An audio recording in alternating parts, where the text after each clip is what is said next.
Shabbat was good, Rab. I'm Yeah. so sorry. No, it's fine. So, I wait, got. no missionaries. I beg your pardon? I said no missionaries came. Oh, no, no, no, no, no. They don't come to my home anymore. Yeah.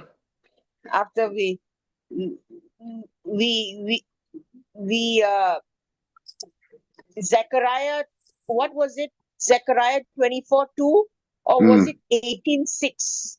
You know, at the end of the days, the Jew, the non-Jew will come to the Jew and hold the tip of his garment and mm. say, you know, I'm just paraphrasing.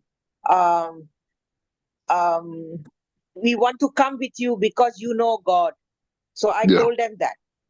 That was the last thing which threw the hammer down on their heads. That was And it. they never came back. They never came back. They got what they needed. They got what they needed. They were satisfied. Yes. They Yes. were So satisfied. that's how it is. I think it was Zechariah 18:6, if I'm not mistaken. I have to check. But at that time, I took my Tanakh out and I went through the verses with my husband.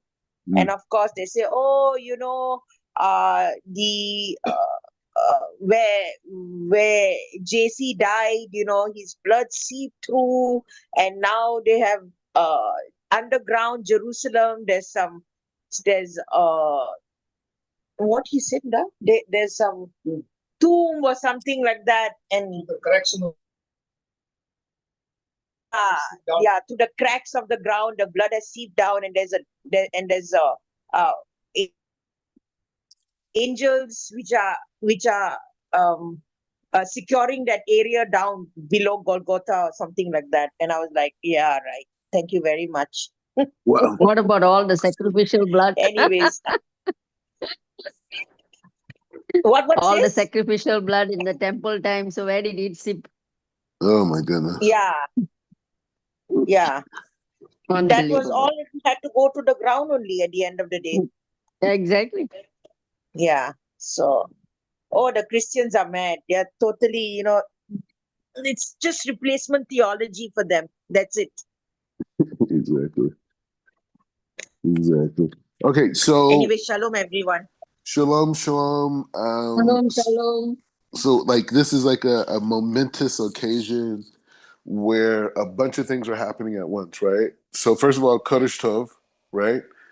So What is we're in the new moon of Nisan, right? Which is like the time of complete revealed miracles, right?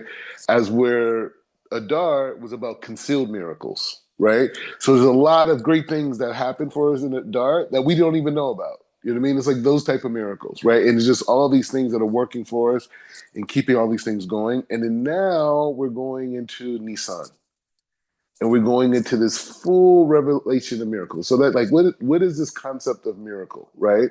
And that's not the point of this conversation today. We're going to go in this week's Torah portion, and we're going to like just really go to a high place. But the idea is to say a miracle is something that you experience that's beyond your logic. Like you could not have imagined that, or you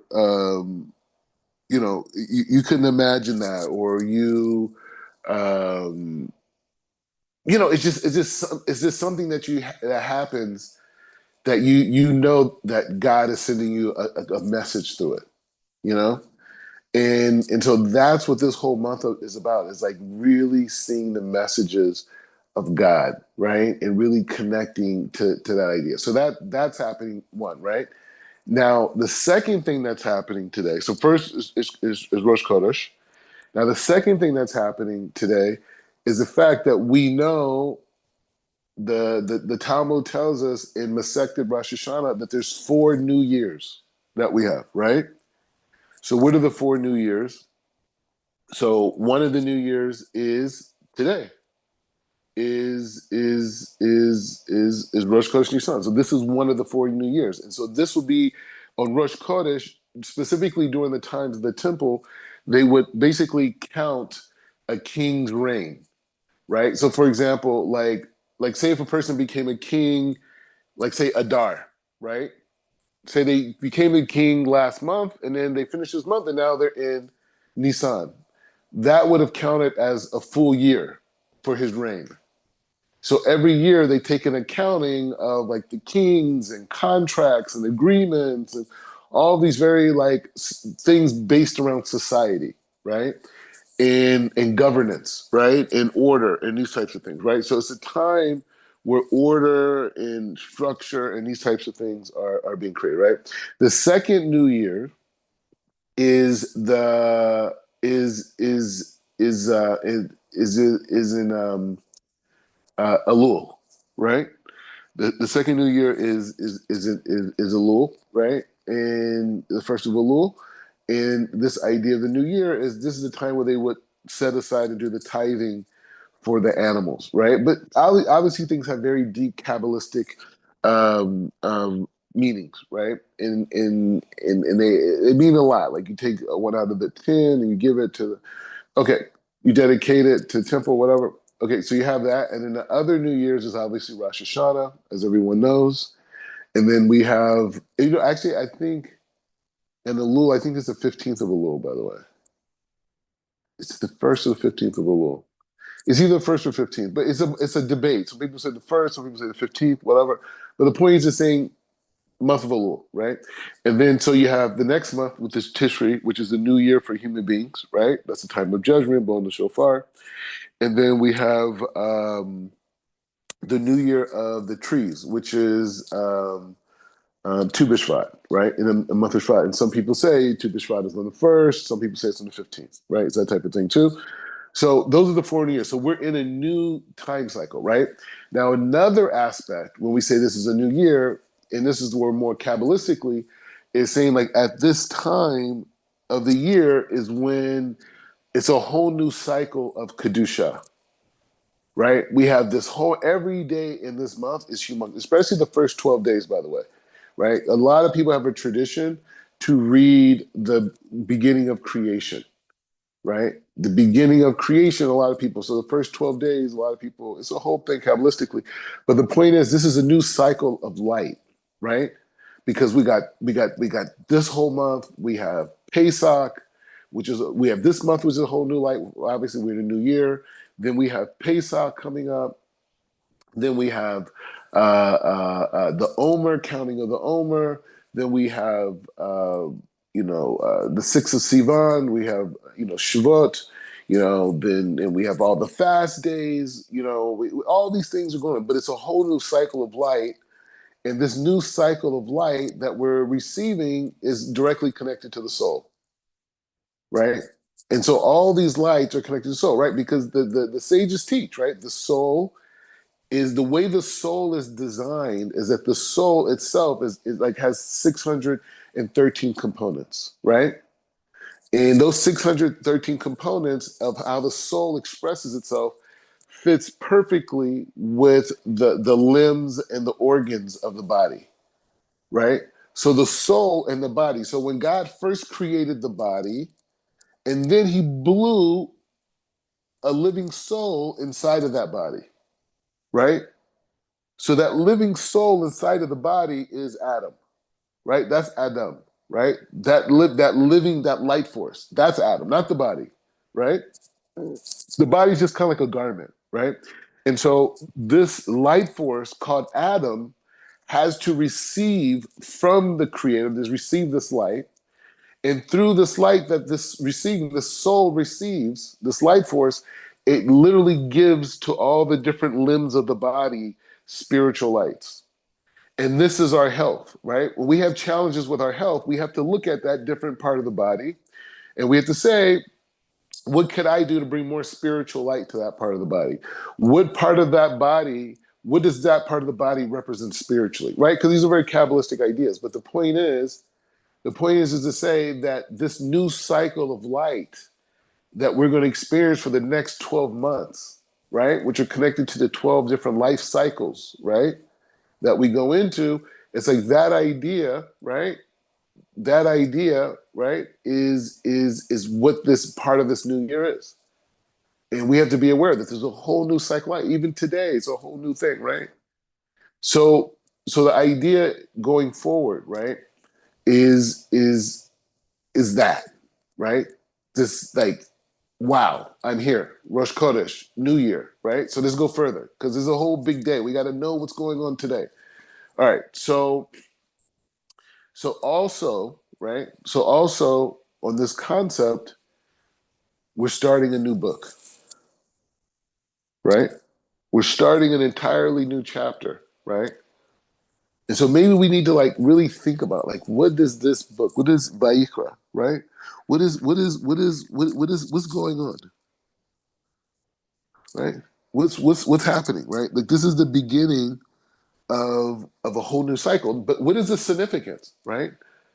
So let's understand. Let's go back. Let's figure it out, right? So we learned last week, right, that there's a humongous connection between the days of of creation and the end of the book of Exodus, which is the building of the Mishkan, right? And so the beginning of creation, God creates this reality so God can dwell, so God can dwell in this world, right? That's the beginning of creation, right? God goes through, he explains the whole thing, right? So he builds that component.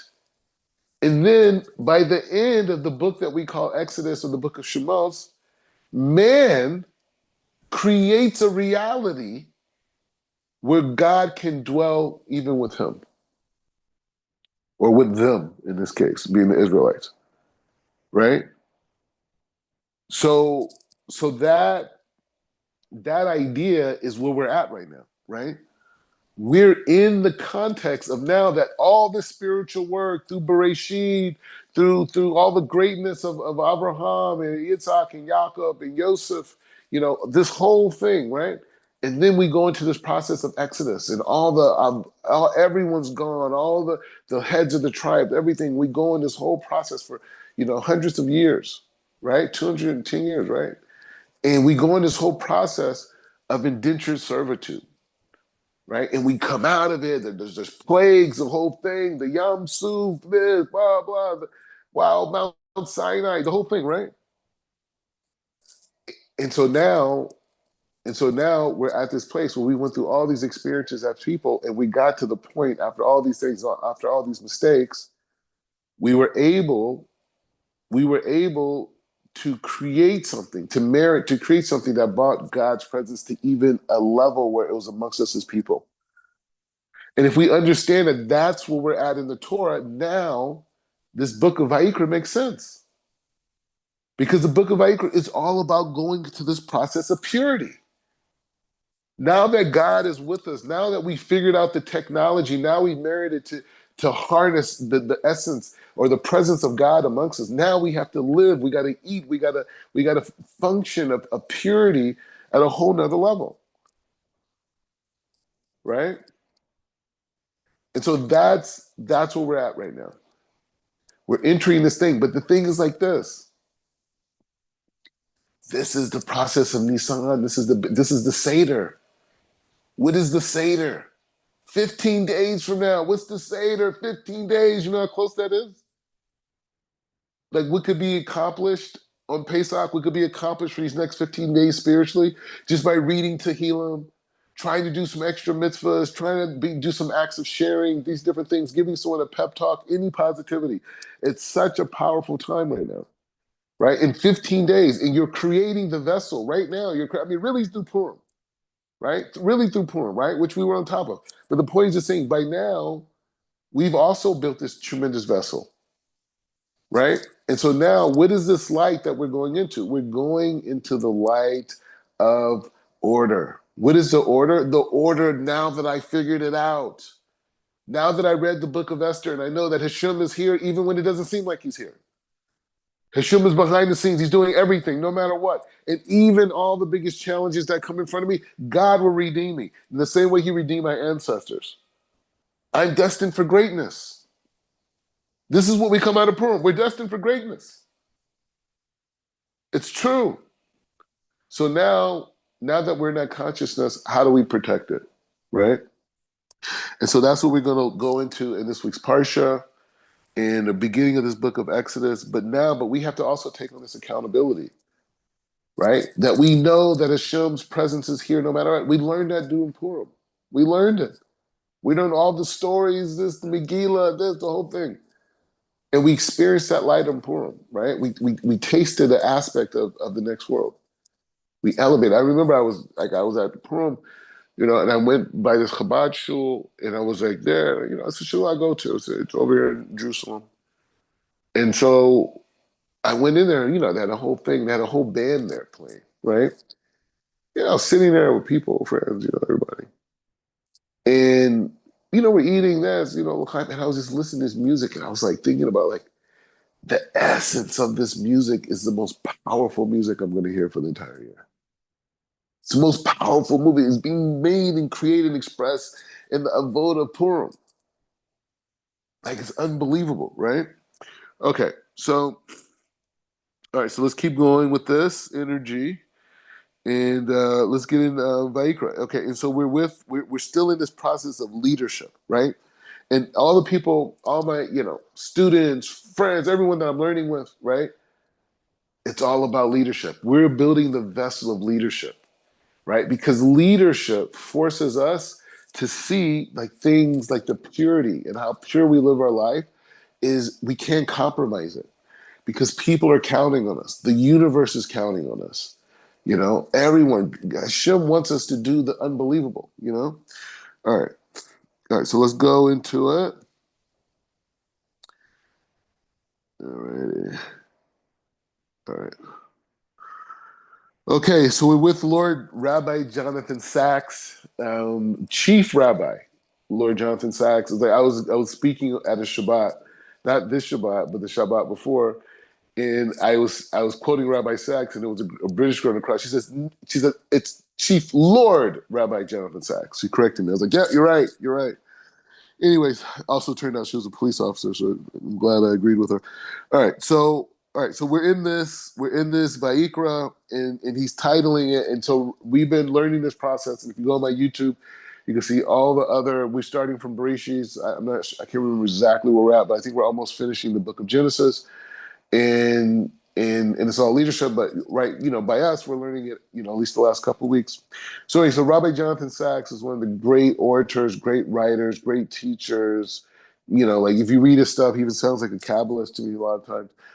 But he was one of the greats of our generation. He passed away in 2020, and so Baruch Hashem, much of his teachings are available to us, and we.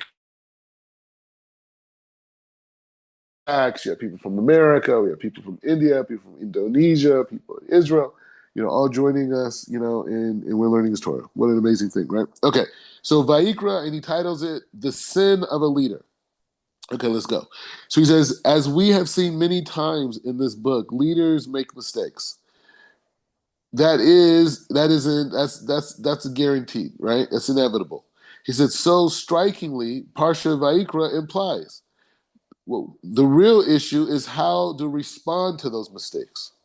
The point is made by the Torah in a very subtle way. The Parsha deals with the sin offerings to be brought when people make mistakes. He says the technical term for this is a sagi. It's so interesting. These words that when they say it, when he writes it in English, I'm like, wait, what are you saying? Anyways, so he's saying he says sigaga, right? Meaning it says inadvertent wrongdoing, right? And he says, and you did something not knowing it was forbidden, either because you forgot or you did not know the law, or because you're unaware of certain factors. You may, for instance, have carried something in public on Shabbat, either because you did not know it was forbidden, or you carried it because you forgot it was Shabbat. He said that the Torah prescribes different sin offerings depending on who made the mistake. He says it enumerates four categories. Sorry, enumerates. It enumerates four categories. The first is the high priest. So he's talking about this week's Torah. So he says the basis of this idea of when we start Vayikra, Hashem is saying that we got to ask ourselves, why is Hashem starting with this all the time? He loves us so much. He wants to give us, we're his creation, right? So why is he starting with this idea of teaching us, now that we have the holiness, now that God's presence is with us, what does he start teaching us? He starts teaching us how to fix our mistakes. Right? Not that, oh, you should be perfect. What do you mean? You saw Hashem on Mount Sinai. You saw the Yam Suf. What are you doing? You the Mishkan. You built the whole Mishkan, the whole thing. You saw God's presence of fire go on the altar. Are you telling me that you're going to still make mistakes? Obviously, that's what God is saying. The Torah prescribes different sin offerings depending on who made the mistake. Okay, and he says it enumerates 4 categories. First is the priest. Second is the whole community. He says, understood to mean the great Sanhedrin and the Supreme Court. The third is the leader, the Nasi, and the fourth is an ordinary individual. So 4 categories are like basically the high priest, the Sanhedrin in the courts, the leaders of the communities being the Nasi, and then the fourth one being the ploti, the ordinary person, right? Okay. He says in the first, it's just in the 3 of the 4 cases, the law introduces by the word im, right? If a person commits a sin, right? He says in the case of a leader, however, the law is preferred, is prefaced by the word asher, when. That's crazy, right? Wow. Wow. Okay, it is possible that the high priest, the Supreme Court, or an individual may err. But in the case of a leader, it is probable or even certain. He says leaders make mistakes. And it is an occupational hazard. Talking about the sin of the Nasi, the Torah uses the word when and not if. He says the Nasi is a generic word for leader, a ruler, a king, a judge, an elder, or prince, usually in reference to the holder of political power. In Mishnaic times, the Nasim, the leaders most famous of whom were the leaders of the family of Hillel in the quasi-governmental role as representative of the Jewish people to the Roman governments. Rabbi Moshe Sofer, right? From I don't know how to say this. So he's from 1769 to 1839. Okay. So he says in one of his responses, right? He examines. So he's a rabbi. Okay. So let's be clear what's happening. So basically, what he's saying here is saying that the Torah is basically saying, when it comes to a person who's a priest or people even in courts or even a regular person, they are in a certain category of when God addresses them making mistakes. He says if. He uses the word im. Right? And so he says that what that implies is that there's a chance that they won't make mistakes. But if they do. But he says, when he says, as it relates to the Nasi, the leader, right? Because we're learning about leadership, it says the word asher. He says when, right? Which implies that it's almost certain that it's going to happen. And so what he's saying that, so he's bringing a rabbi. He says in Mishnaic times, the Nasim, the Nasim, he says in the times, the Nasim, the leaders, the most famous of whom were the leaders of the family of Hillel. You know, Hillel and Shammai, they came after the destruction of the temple, the generation of the pairs, right? So it's different ways that the rabbinical court manifested itself after the Sanhedrin was removed in Eretz Israel. And it was the later generations, So Hillel's family was one of the major schools of thought. Hillel Shammai famously, but he's talking about here Hillel. All right, and he's saying this person who was a leader, he was from the family of Hillel, and he kind of like had this governmental role, of leadership with the people of Rome, his government, and his name was Rabbi Moshe Sofer. He says in one of his responses, so when he's writing a response to a particular issue, He examines in question of why, when the positions of Torah leaderships were never dynasty, like they were never. He said, okay. So he said in his responsa, he he he he he, uh, he he wants to find out, right, when the position of Torah leaderships were never dynastic, like they were not dynasties. The role of a Nasi was an exception. Often it did pass from father to son. The answer he gives is historically insightful. Okay, so I guess the question is, let's be clear about what this question is. Okay, so he said before there were these great dynasties, right? You hear about these great Hasidic dynasties, right? So Hasidic dynasty, I'm just using that as one example. There's many different types of Jewish dynasties that exist throughout the ages, right? But he's saying before the era of dynasty, if I'm understanding the question correctly, he says the Torah leaderships were never dynastic, right? When the positions of Torah leadership were never dynastic, the role of the Nasi was an exception. Often it did pass from father to son. The answer he gets, okay, I'm not sure what exactly, I'm not clear on his question. Hold on.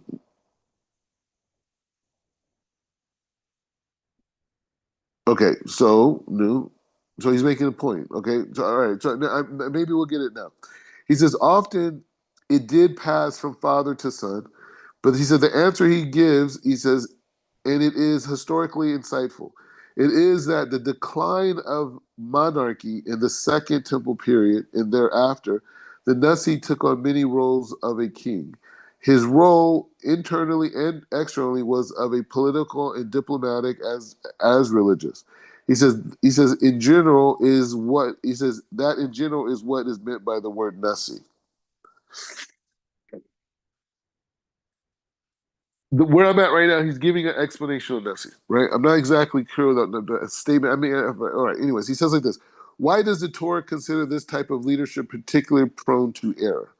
Right. So he's saying the idea of a Nasi, right? So I guess what he's saying now is he's saying like during the time when the Jews had a monarchy, right? When the Jews had a monarchy, what he's saying is that he says with the decline of the monarchy during the second period in the second period and thereafter, the Nasi took on different roles. So we had kings, right? You know, the book of Shmuel, they said, we need a king, we need a king, we need a king. And then eventually Shaul came and David and Melch, right? So there was that historical aspect of king, right? So he's saying when the temple declined, right? That means that when the temple dynasty declined, meaning that the community was starting to go in that process of exile, right? First mentally, then physically.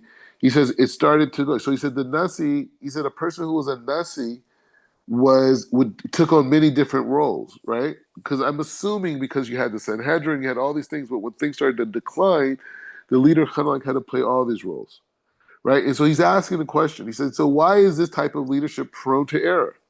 The commentators offer three possible explanations. Rabbi Ovadia Sforno, he says from Leviticus chapter 4, 21, 22, he cites the phrase, but he says the Yeshuim waxed fat and kicked. Yeshuin, Yehushuran. Okay. It's so weird. I've been in Israel so long, it's easier for me to understand things in Hebrew about Torah than it is English. Anyway, so he says, those who have advantage over others, whether it's wealth or power, can lose their moral sense. He says, Rabbeinu Baya agrees, suggested that the rulers tend to become arrogant and haughty, explicit in these commentators. In fact, a major theme of the Tanakh as a whole is the idea of ladder stated by the Lord Acton in Amorpheuses. I guess he's quoting some English person. He says the power tends to corrupt absolutely. He says power tends to corrupt and absolute power corrupts absolutely. So he's saying like this. So he's giving this dynamic of saying that I guess what I'm getting now I'm going back on what he was saying. So what I think he was saying before was that he was explaining that this Rabbi Moshe of Sofer in the 1800s, right? He writes a responsa, and he's talking about the role of leadership. He's examining the role of leadership as it relates to dynasties, right? And so he talks about this process of the leadership. See, that's why you got to read a little bit and everything comes together. So he's talking about this idea about leadership and the decline of leadership and how the Nasi became even more powerful.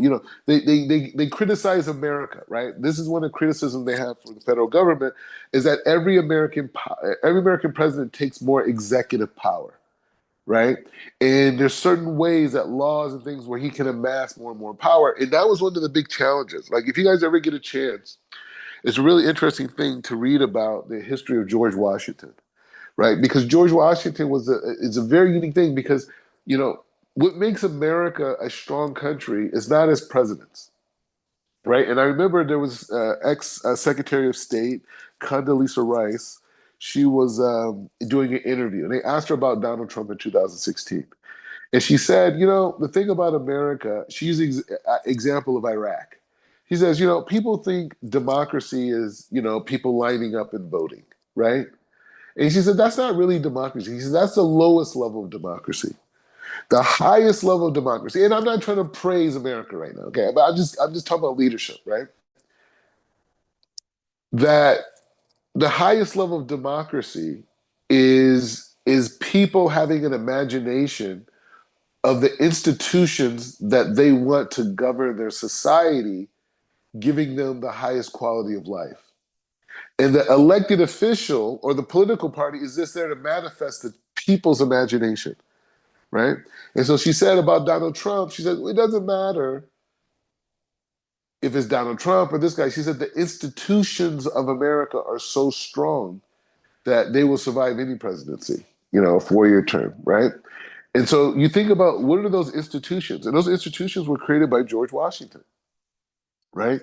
Like the Treasury, Department of Defense, all these things that you see, the American, the Supreme Court, all these things, right? He created these things.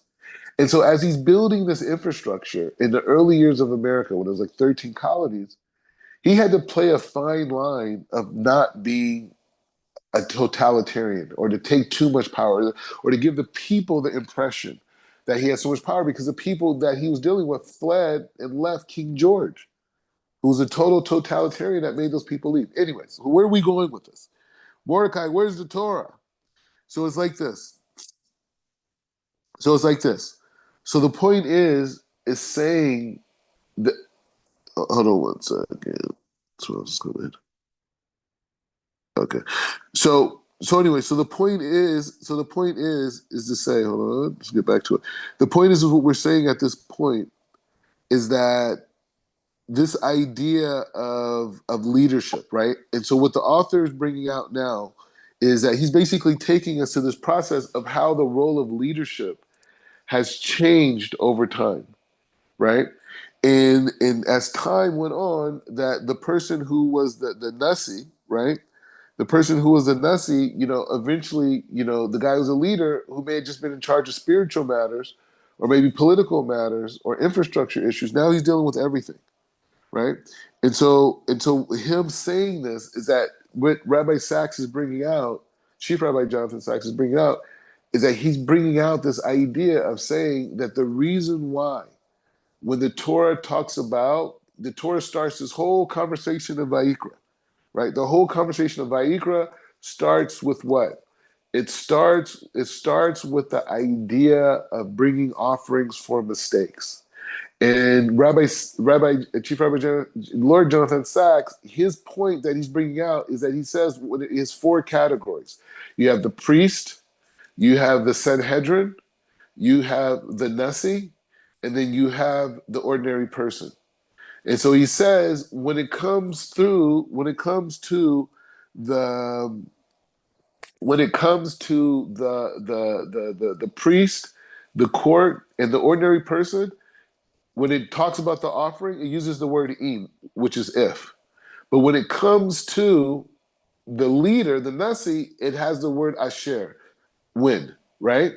So he derives from that it gives the impression that it's assumed that the people who are priests and judges and ordinary people, they may or may not make mistakes. But the person who is a leader for sure is going to, or it's almost inevitable that he's going to have that dynamic.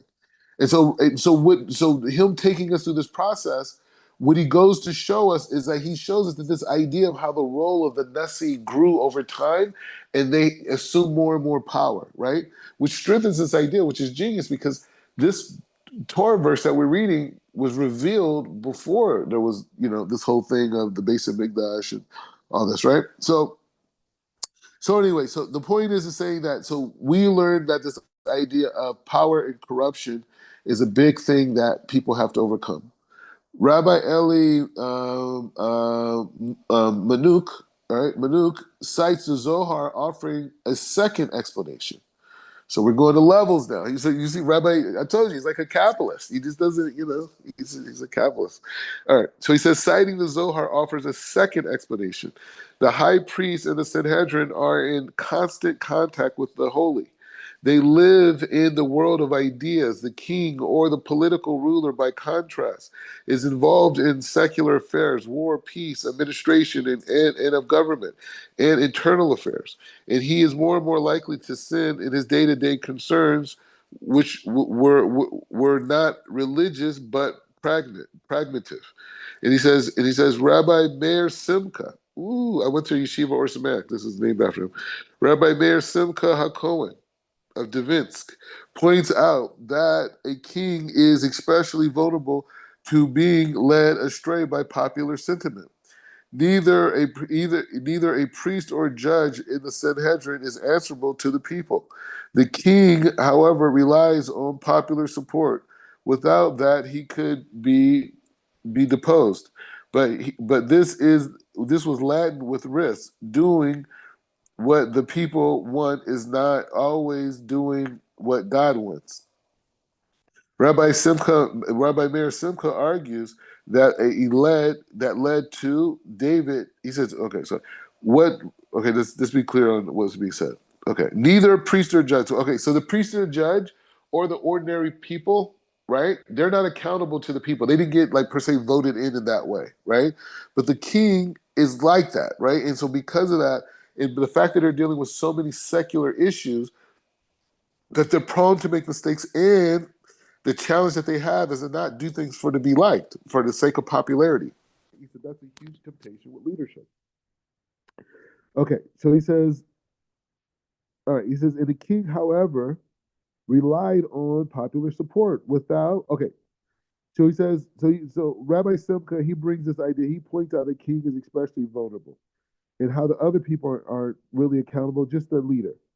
He said, without that, he could be disposed. He says, but this is laden with risk. Doing what people want is not always what God wants. That's Meir Simcha's art. That's what he argues. Is what led David to order a census in Samuel 2. He says, in Zechariah, he says, no, sorry.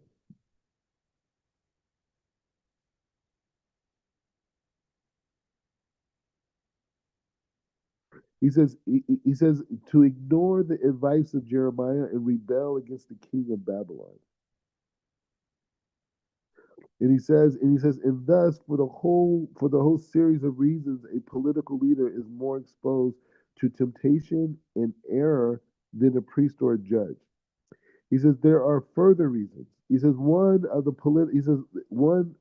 is that politics is an arena of conflict, the deals of matters, specifically wealth and power that are in short-term sum zero sums games. And he says, and the more I have, the less you have. Seeking seeking seeking to maximize benefits to myself or my group. I come into conflict whether with others to seek the maximum benefits for themselves and their group. So he says another issue too. So he's going down all the challenges with leadership, right? One aspect is the vanity that comes with it, the ego, right? Control, all these types of things, right? Second thing The second aspect is this component of wanting to for popularity, right? In in that, right? And he's saying even the nature of politics itself, you coming into a world, and the world that you're coming into is complicated because you coming in and you're competing with other people. It's almost like he's talking about modern day politics, right?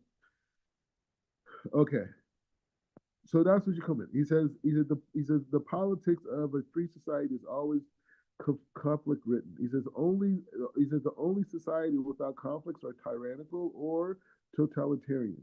He says in one which dissenting voices are suppressed. And Judaism is a stand protest against tyranny. So in the free society, whatever course a politician takes, it will please some and angers others. And from this, there's no escape. He says politics involve different judgments. A leader must balance contemplating claims, sorry, competing claims, and will sometimes get it wrong. One example, one of the most faithful in Jewish history occurs in the death of King Solomon. People came to his son and successors, uh, uh, Rehoboam, and he says, complaining that Solomon had imposed unsustainable burden on the population. He says, particularly during the building of the temple. He said, led to Jeroboam, they asked a new king to reduce the burden. Rehoboam asked his father's counseling for advice. They told him to concede to the people's demands, serve them, and they said, and they will serve you. We said Rehoboam, however, turned to his own friends, who of them, who told him he the opposite, reject the request, show the people that you're stronger. I remember the story.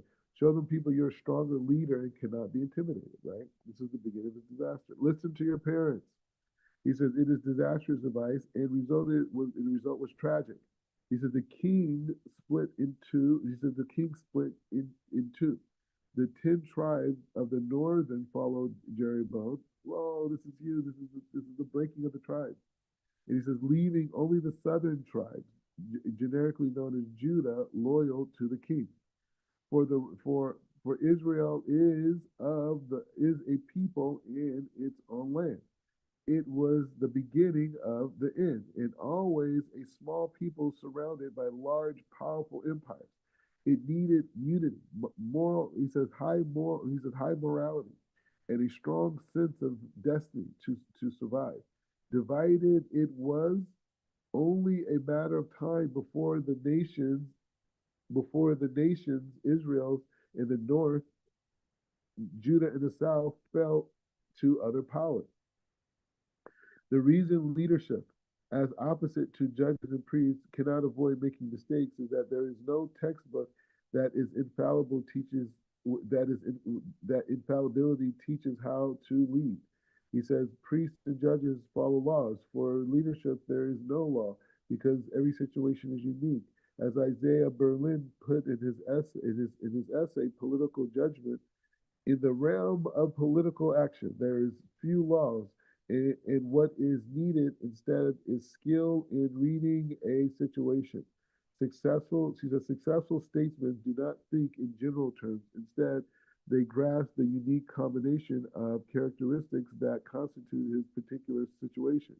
This and no other. Berlin compares this to the gift possessed by great novelties like Tolstoy and Tolstoy. You bring these Greek people. He says applying infixable rules to a certain a constantly shifting political landscape destroys society. Communism was like that. A free society, people change, culture changes, the world beyond the national borders does and not stand still. So politics will find what that's an interesting point he's making too, because you know politics has the flow, and that's one of the things interesting about the way Israel's government is set up. It's like if the people are happy, they could change in an instant. It's not so easy like this. Okay, so he says, so politicians will find that work. So a politician will find that what worked a decade or century ago does not work now.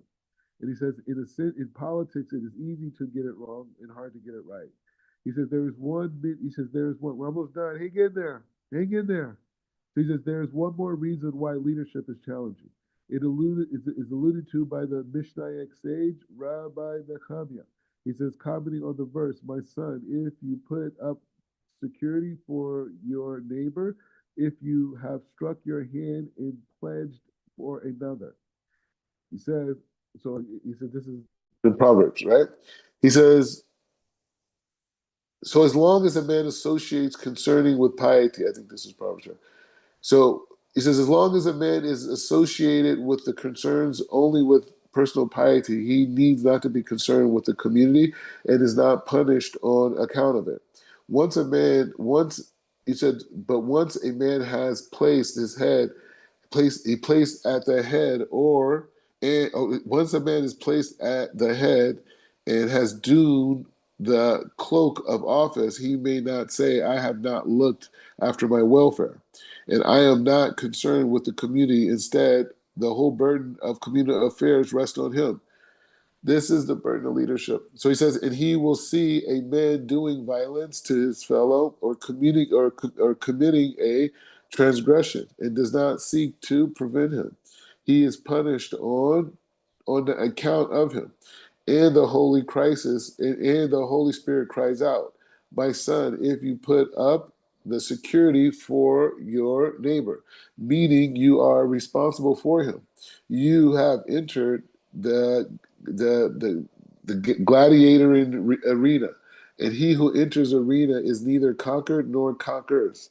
He says the private individual is responsible only for his own sins. A leader is held responsible for the sins of the people he leads, at least those he might have prevented. He says, with the power comes responsibility. And he says, and the great power is the greater responsibility. He said, there is no universal rules, no fail-safe textbook for leadership. Every situation is different, and each age brings its own challenges. Rulers in the best interest of their people may sometimes have take the decisions that consequently constitute or constitute individuals with strength to do in their private life.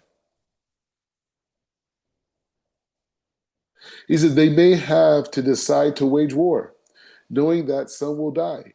They may have to levy taxes, knowing that this will leave some impoverished.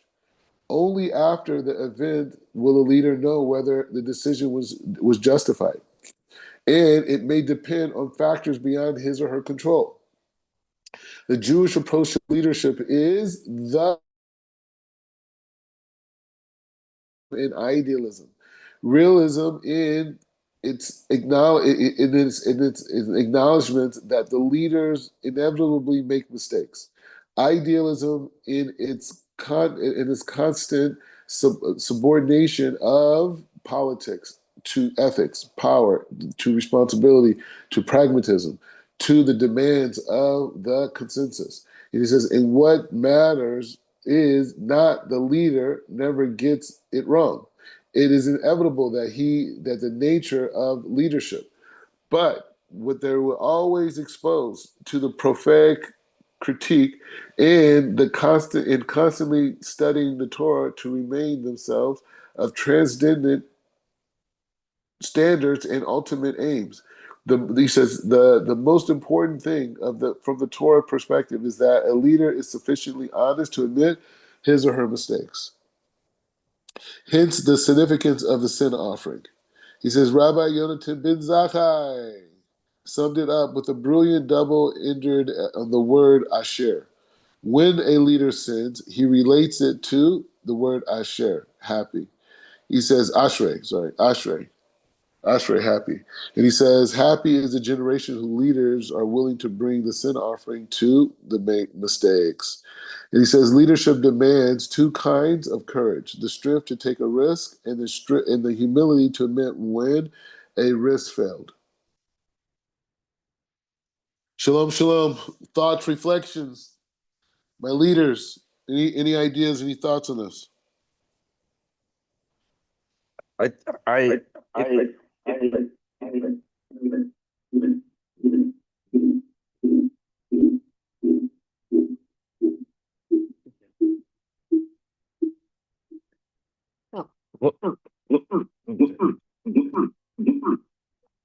Rabbi, Yeah, I can hear you now. I can hear sorry, you now. Rabbi, because I'm connected to another line also, so it's disturbing. I cut it off. Anyway, how does this leadership apply with Israel at this present moment? I understand everything what you're saying. It's very interesting. But how does it apply to Israel now? My Go personal ahead, thoughts, bro. Go Rabbi. ahead. My personal thoughts, huh? My Please. personal thoughts. Yeah, Israel. Talk about Netanyahu, lah, Bibi. Yeah, I think Israel is the leaders in Israel should to stand and proclaim that it is a Torah nation, not a democratic nation. That is the start of there first. I personally believe that, and I believe that all the problems they're having is because he's very proud to say it's a democratic nation. When Islam proclaims theirs as an Islam nation, and this and that, they go around proclaiming everywhere. Even Malaysia and all that, Indonesia, they claim that. But Israel stands with this. He keeps saying we are a democratic nation. We're the only democratic nation in the Middle East. He's so proud of it, and I sometimes I get disappointed when he says that. I feel they should proclaim Israel as a Torah nation. This is my thoughts, Rabbi. What's your thoughts?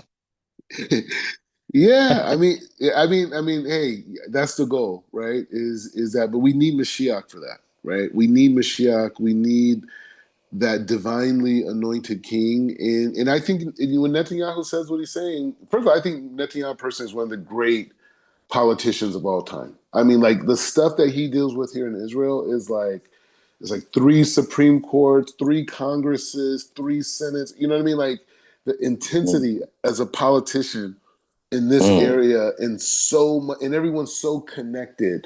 And Jews in general have such unique personalities, you know. And in Jews in Israel is even a more of a thing. And then you're surrounded by enemies, and then you're beholden to the United States and all their political games because they're trying to play bipartisanship, and you got to manage all that at once, right? Mm. And so BB is like he's just a whole nother. I mean, if they came out and said BB was a robot one day, I'd be like, all right, that makes sense, you know, because it's like to deal with what he deals with and to perform, because people don't realize the pressure that he's underneath here. Now, even like Mm. when we did the ceasefire in Lebanon, it's like the United States told them to do that because they knew that they were going to have people go into Syria.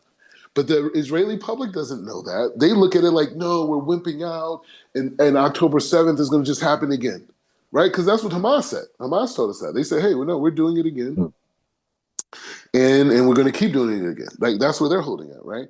So Mm. Netanyahu is such a strong power inside of him, right? And I truly believe he, but what he has to deal with, the stage that Israel is on in such a small country with such limited resources, it's like, you know, I don't know. I just think I truly believe he loves the Jewish people, and I believe that what Israel's doing is actually helping the Muslim world. You know, this it's liberating the Muslim world from their totalitarianship, right? And through Mm. their governments that are oppressing their people, right? They like, did you see what they did to the Gazan people who were protesting?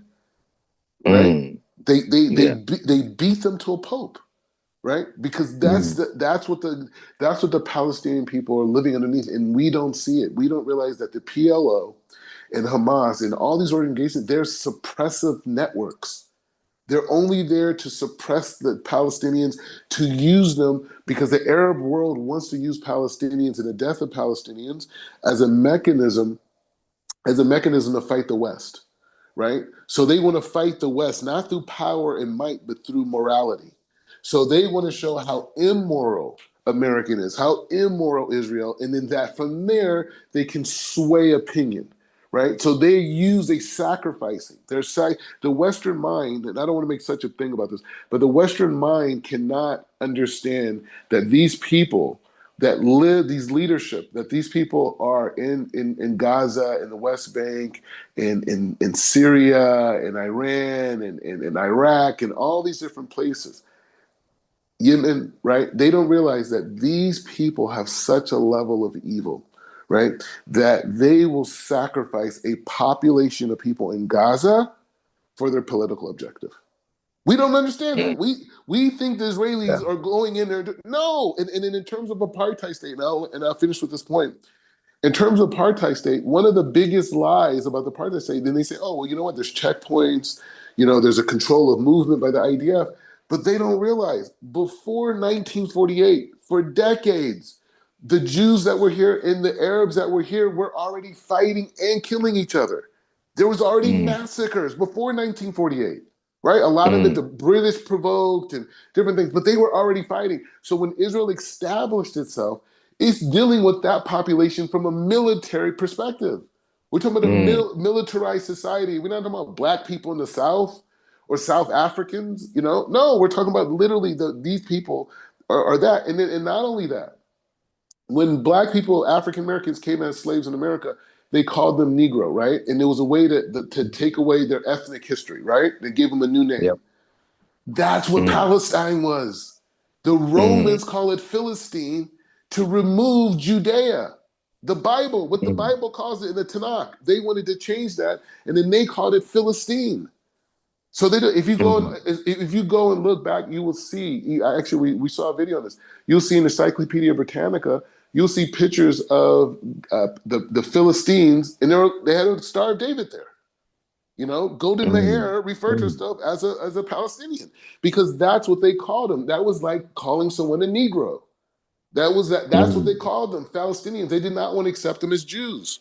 So the whole point is just saying, so it's a lot of politics. And so, and this is the other thing.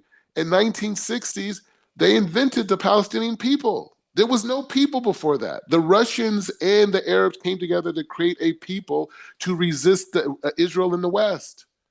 They created the people. We're not talking about people who were like there. No, these people come from Saudi Arabia. They come from Egypt. They come from Jordan. These are Arabs. And they migrated in there over the centuries. And they came there and they assumed this identity that was created for political motivation. They literally invented a people, right? These people are Arabs. And even when you look at most of their birth certificates, they're from Jordan and Egypt. So the point, or their parents at least, right? But the point is just saying the Palestinian people that I've met are beautiful people. And they're the ones, the kids that I met in East Jerusalem. I lived in East Jerusalem for 4.5 years, right? Which is like Palestinian territory. It's on the border of it. And so I talked to the Palestinian kids. I used to chill with them, talk to them, right? Like walking around and stuff. And they told me they're trapped. They're the ones who told me that these organizations, they can't speak. No one knows if you speak against, even if you live in proper Israel, they'll kill your cousins in Gaza. They'll kill your cousins in the West Bank. You can't do anything, right? And many people, that's happened to them. Just Palestinians serving in the IDF, right? Serving the police department, Palestinians, the police, the hospitals, doctors, Palestinians. So this whole notion that this PR machine has created in the West about what's actually going on is literally fighting against the Palestinian people. They're fighting against the Palestinians. Why do you think Yasser Arafat's a billionaire? Why do you think all the heads of Hamas are billionaires? These guys grew up in Gaza. They're billionaires. Okay, so it's just saying the whole thing is a business model, and they're literally sacrificing children. So they attack Israel, and then Israel has to come in to stop the attacks. They're killing civilians, right? So Israel has to come and do strikes, right? And then they put a bunch of kids by it. They hide in refugee camps. So what is Israel going to do? This is leadership. What does Israel do? These people are so sick, they're willing to hide underneath children. They want the children to die. They build tunnels. They leave them on top. They don't say, hey, bring the women and the children in the tunnels. Bring the women and the children in the tunnels. Why not? Why would you not bring the women and the children in the tunnels? Why not? Because you want to sacrifice them. That's your business model. They're not trying to take Israel over by military. They're trying to do it through public opinion, and that their way of doing that is sacrificing children. That's what you're watching, child sacrifice for political gain.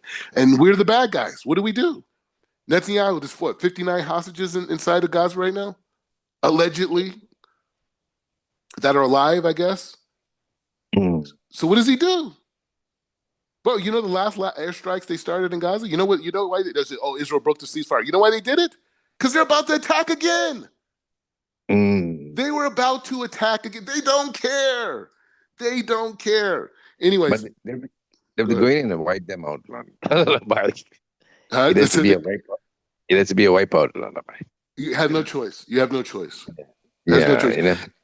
But I would say what we want to do is we want to get as many of the women and the children and the elderly and the sick out, right? Let them go through the Egyptian quarter or the Jordan quarter, but they need to go out, and the IDF has to level all of. I'm talking about. Would you see that rubble?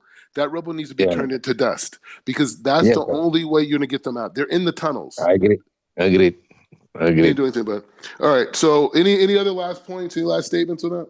Sorry we got into politics, but hey, we're in war right now. What do you want? No, it is. Anytime we talk about Israel, it's also Torah. You know what I'm saying? So it's not everything. This is all an extension of the Tanakh. Everything that we see now is just it's the same story, just different outfits, different time zones, different things, but everything's out. But the bottom line is Israel is doing the righteous fight. And because of that, as the prophets have said, that towards the end of the days, all the nations are going to turn against us, right? And you could argue even at this point, even America's turned against us, right? Now, some of the leadership in America is still doing God's work, but the whole world is against Israel right now. Everybody is against the European countries. Everybody, they may have an interest because they hate Islam and they want to fight Islam. But nobody in the world wants to see the Jews rise to the top, because once the Jews rise to the top, that means your Christianity and all the ideas that you guys said is obviously false. We're here. God wasn't lying. You guys created new books. You created societies around these books. You created institutions. You created all these things around these books and all these ideas that you guys have, but they are all rooted in Sheker. And what is the proof? We're here. We're starting to build now. Back in this land, 2,000 years. Why are we here? 2,000 years. 2,000 years. Why are we here? So that's the issue. Jewish leadership represents the revealment of the false ideas humanity has been living by. Anyways, let's end it here. Kodesh Tov, Kodesh Tov, Kodesh Tov. Kodesh Tov, Shavua Tov. Thank you, Shavua Rab. Tov, Shavua Tov. Baruch atah Adonai le'olam.